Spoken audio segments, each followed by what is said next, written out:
Okay, well, it's now time for our next talk, which is by Kerrie Dougherty on observing the man-made moons.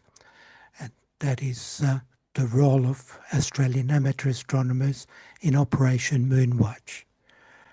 Kerrie is Senior Heritage and Outreach Officer at the Australian Space Agency. I would like to add on a personal note that in 2002, when she was a curator at the Bauhaus Museum, as I was, she co-led a tour with me to see the 4th of December total solar eclipse from the Woomera rocket range. Kerrie. Hello, thank you for inviting me to be part of this presentation series today. Can you just let me know that you can see my screen? Okay, now just let me get this up into, there we go.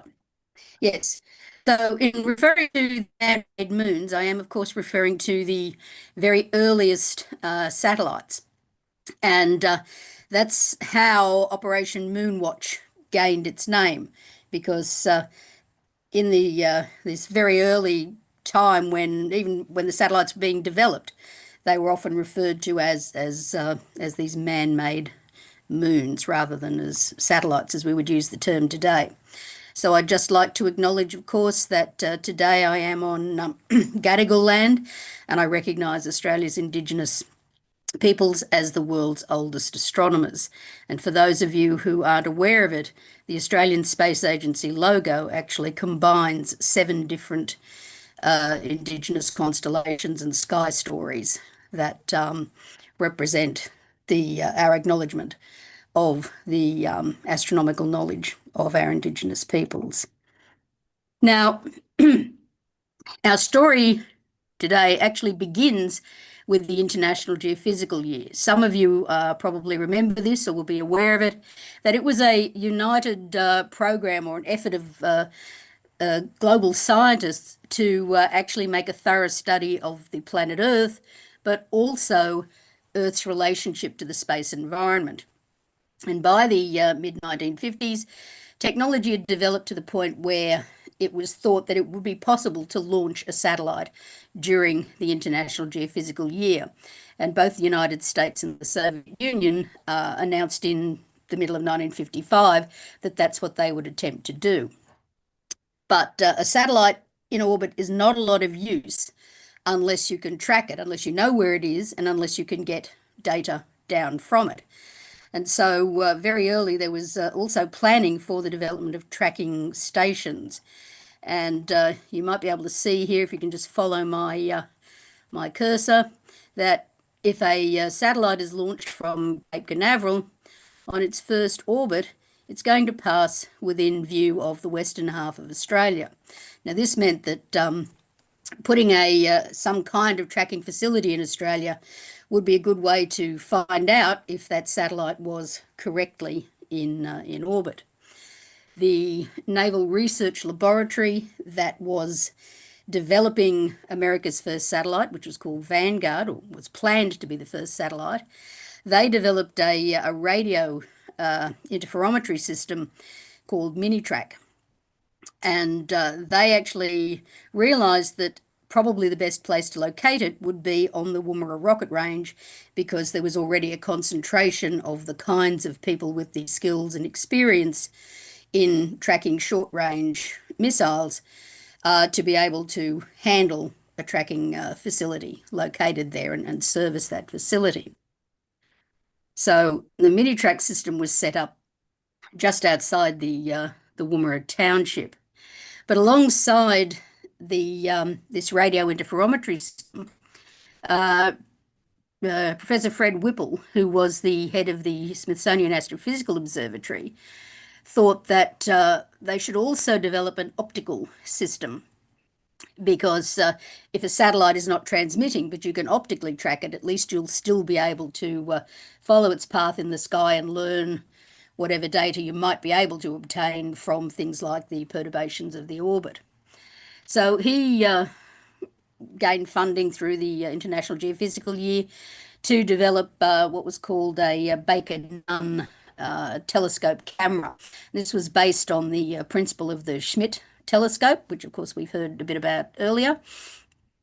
And they were designed initially, you might see on the map here, there's more here because this is actually a map from the late 60s, but initially there were 14 of these cameras going scattered around the world, and they would take images of the sky such that the fixed stars would appear as these streaks, and the satellites themselves, you can just see them pinpointed on these two Baker-Nunn images, would appear as single points.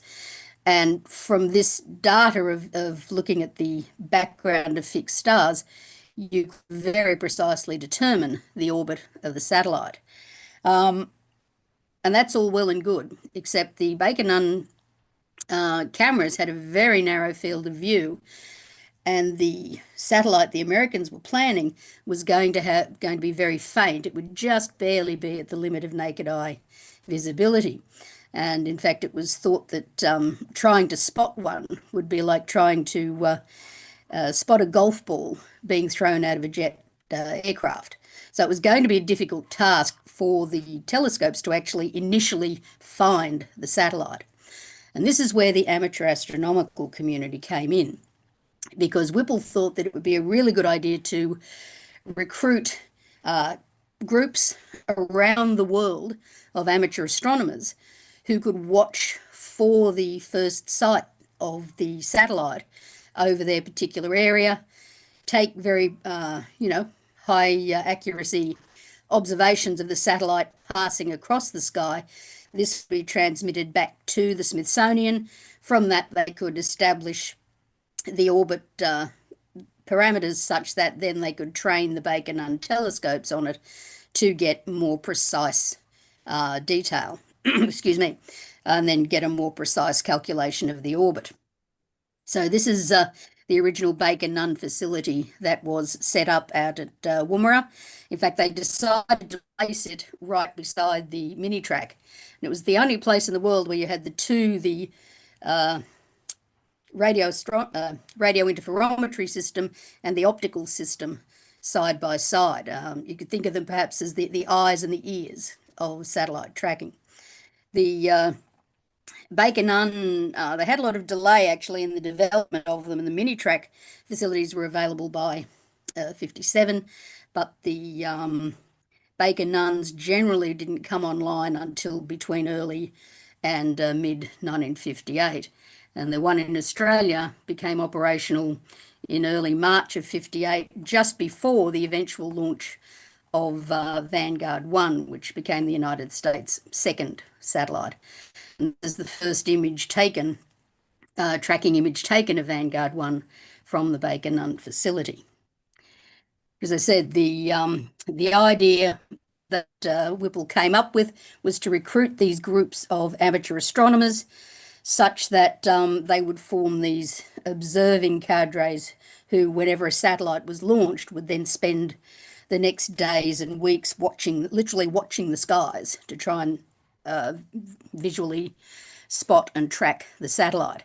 There was a big recruiting campaign in the United States where, of course, there was a large number of groups formed, but also, as I said, around the world in a lot of different countries. Particularly, they concentrated on countries where the Baker-Nunn facilities were being established. And you can just see here on this diagram a bit of an idea of how these Moonwatch groups, as they were called, fitted into the overall pattern of tracking. So their work would provide some raw data that could then be fed back to both the optical and the radio tracking stations to help refine their tracking. And then vice versa, the more refined tracks were transmitted back to the Moonwatch groups so that they could continue their observations and perhaps, as we'll discuss in a minute, pick up some other interesting information. The excuse me, there was a basic design or layout for a Moonwatch facility which revolved around having this central meridian marker. You can see it on this IGY badge. This is symbolizing one of these meridian markers. And you can actually see what was supposed to represent the orbit of the satellite. And you would have a group of observers. And you can see they were looking in both directions because they weren't always going to be sure which direction a satellite would come from, so that they would have timers. And when they picked up the image, when they picked up a satellite in their telescopes, they would click the timer to indicate when they were passing or timing the passage over the meridian. They had a rather interesting telescope design that was developed by the Smithsonian. And as you can see, the observers were actually looking down into the telescope with a mirror. That meant that they wouldn't have to be sitting, and you'll see the photo again in a moment, but it meant they wouldn't have to be sitting with their neck craned in a strange way for perhaps a couple of hours every evening or in the early morning, which of course these are the times when satellites are the most easy to spot because they're picking up the reflected sunlight from the setting or rising sun. So if you're looking down into the telescope, it's much less, putting much less strain on your back and the other on your neck. The other interesting thing that they were doing with these facilities was linking them with amateur radio operators. And in Australia, the Wireless Institute of Australia, and I'm actually discovering a lot more just recently about their involvement, but they would support the optical trackers in listening out for these signals from the satellites, and they would pick them up, before the satellite itself might be visible, and so they could alert the observers to the fact that the satellite was likely to be coming into view fairly soon. Now, to set up something like the diagram that you see here was actually quite expensive because the observing groups had to buy these telescopes, or in some cases they would buy a kit and then make the telescope up themselves. And one of the Australian stations, the one that was the best equipped actually here in Sydney, they spent about £400 in 1956-57 setting up their station. So, that's several $1,000s in today's money to actually establish a well-equipped moon watching group. These are just a few views of some of the moon watching facilities or groups around the world. And the top left here, we've got a group in one of the US states. I think it was Mississippi, this one, and they're practicing looking through their telescopes. This is a group in the Philippines. This is one of the views of the Sydney group, and you can see that awkward position with these early telescopes they were using, that very awkward position you were having to keep your head in, which is why those downward focusing telescopes were much better. These were a more advanced telescope that the Smithsonian actually developed in, I think it was about 1959. This is a group in South Africa.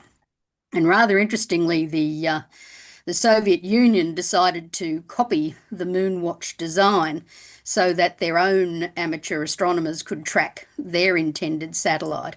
And this is actually a Soviet group with their Moonwatch telescopes, and you can see they're just a straight copy of the American design. Now, this was a global program, so there was a push publicised in different ways around the world to encourage the development of Moonwatch groups. In Australia, there were 5 initial groups, and the coordinator for the whole Moonwatch program here, which was under our broader research program for the International Geophysical Year. So the coordinator was Professor L.G.H. Huxley, who was Professor of Physics at Adelaide University. So there were 5 initial groups, and you can see that except for, excuse me, the Woomera group, they were all associated in some way with an amateur astronomy society. This was something that that Whipple was very keen on, was getting amateur astronomers as the nucleus of these Moonwatch groups. But the actual membership of the groups was open to anyone that was interested. So you can see Moonwatch overall was initially set up, intended to run for the International Geophysical Year, so roughly mid-1957 through to the end of 1958. It ultimately ran until 1975. The main groups in Australia, Adelaide was the longest lived. It lasted through the entire period. Melbourne was quite short-lived. They had a lot of trouble getting a site that was didn't have issues with light pollution. Perth was another fairly long-lived one, although internal bickering over there, they broke up and started again and reformed. Sydney ran consistently under Gordon Patston, some of you may be aware of, fairly well-known amateur astronomer who was one of the early founders of the Astronomical Society of New South Wales. The Woomera group was set up by personnel of the Weapons Research Establishment, and they worked very closely with the actual personnel running the Bacon facility. And in fact, it was an interesting thing here in Australia. One of the conditions of accepting to have the American tracking stations here was that they be staffed and managed by Australians, not by the United States. This was intended to help technology transfer to Australia in that period. So these initial groups were set up during the IGY. Over the next decade or so, you can see there were some other groups set up as well. The Townsville group was very active and probably the most prominent of these later groups. The Morwell group, I'm still doing a bit of research on. It may have been an attempt by the Melbourne group to re-establish themselves outside of the city where they could get better observing conditions. The groups received small amounts of funding from the Smithsonian that in some cases did help to go towards either purchasing the telescopes or excuse me, even if they made their own Moonwatch style observing telescopes, it helped them to buy what they needed. These are some views from the Sydney facility, which was based out at Belfield. You might just be able to see in the background up here top right where it says Visual Satellite Observing Station, Tracking Station, and it's Sydney Amateur Astronomers. As I said, they later became the Astronomical Society of New South Wales. They had this very prominent meridian marker, and fortunately for them, Gordon Patston, who was very much the driving force in Sydney, was a teacher at Canterbury Boys High School. And he effectively drafted about 20 or 30 of the students to be trained as volunteer observers. And I suspect the volunteer came with inverted commas in their case. But they had the largest group of observers. They had about 100 people that they could roster over evenings and early mornings. So they ran a very regular schedule of observations. It's a couple of shots from the students being trained on their early telescopes there. I have no pictures of most of the other groups except Western Australia, and this is a very early view of the Western Australia group. This is before they even had their official Moonwatch telescopes, and you might just be able to see there's a couple of theodolites back here that they were using, as well as some of the telescopes that their own amateur astronomers provided. Sydney, Adelaide and Perth tended to be, or were the most advanced of the Moonwatch groups, and ultimately they gained access, particularly in Perth, to these high power telescopes that the Smithsonian had developed. And what they would do is loan these telescopes out to the groups that were the highest performing, that were producing the best, excuse me, the best and most accurate data. Now, of course, all of this was set up specifically for the United States satellite program. The Americans expected to be the ones to launch the world's first satellite. So, of course, there was a great deal of shock, as we all know, when the Soviet Union pipped the Americans by launching Sputnik 1 as the first satellite. And something that was quite interesting in this, a particular set of frequencies had been agreed through the International Geophysical Year committees for any satellite to transmit on. But the Russians decided not to use those frequencies, which the Americans were using, and they transmitted in the amateur radio bands. So this meant that, in fact, initially many track systems in the US couldn't hear Sputnik, but amateur radio operators all around the world could. And OTC here in Australia also had amateur radio equipment because it was responsible for making sure that amateur radio operators were keeping within the regulations.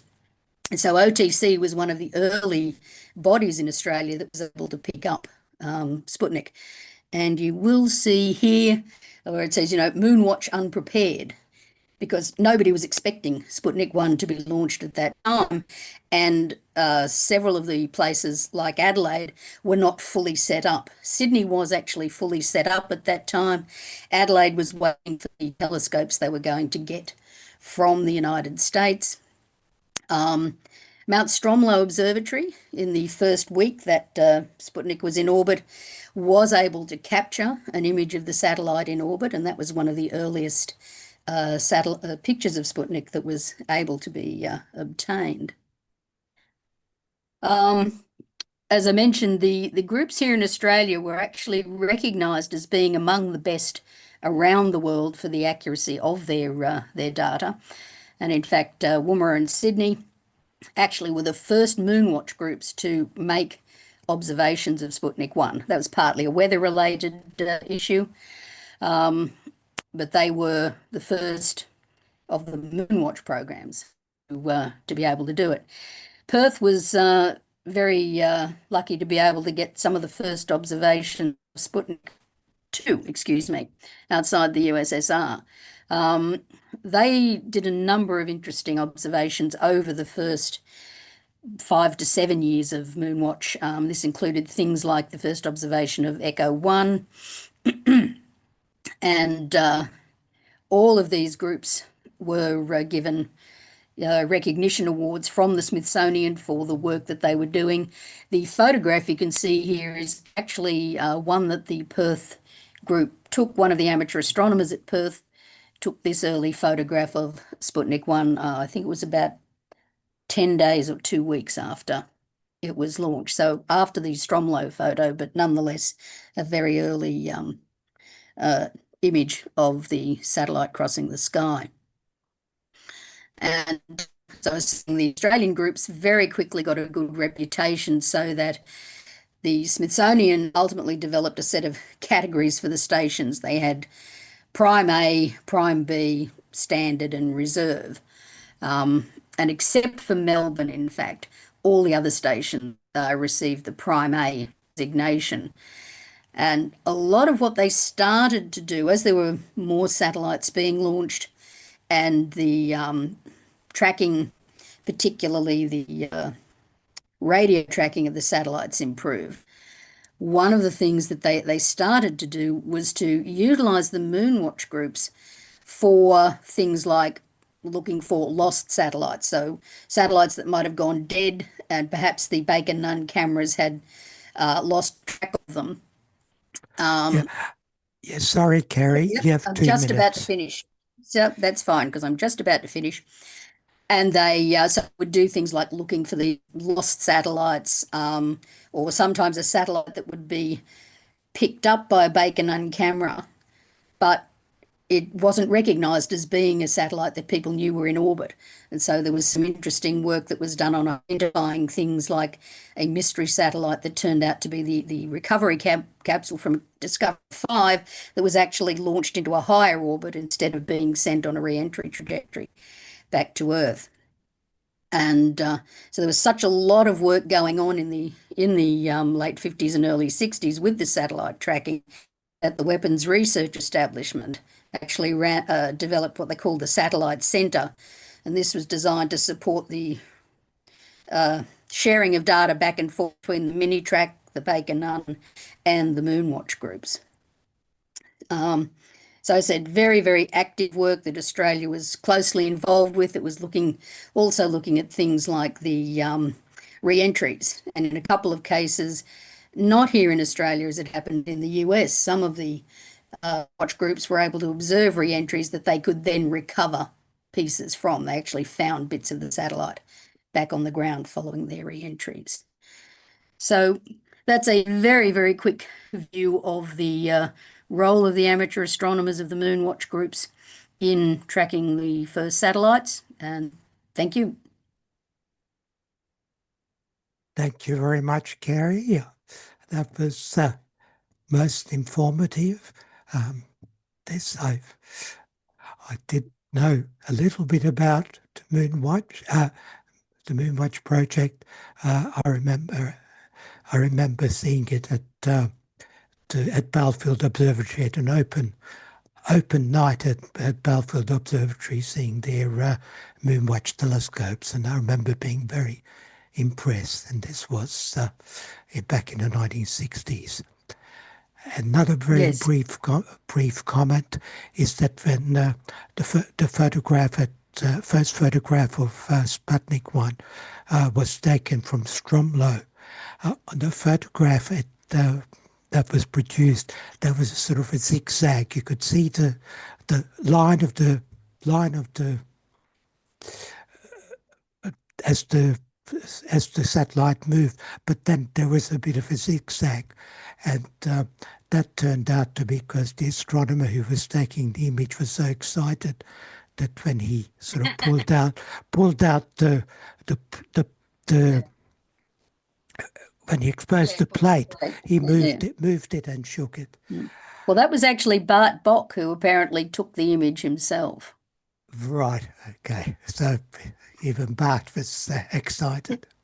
He was All right. very excited about Sputnik. There's some great comments from him in the newspapers of the day, saying how important it was to to scientific endeavour to have the satellite in orbit. I'm just seeing some of those comments pop up in relation to people who know something about Moonwatch groups, and I'm going to be in touch with you guys because if you've got pictures and that, I am really interested in getting more images from the different groups here in Australia. All right. Great. Thank you very much, Kerrie.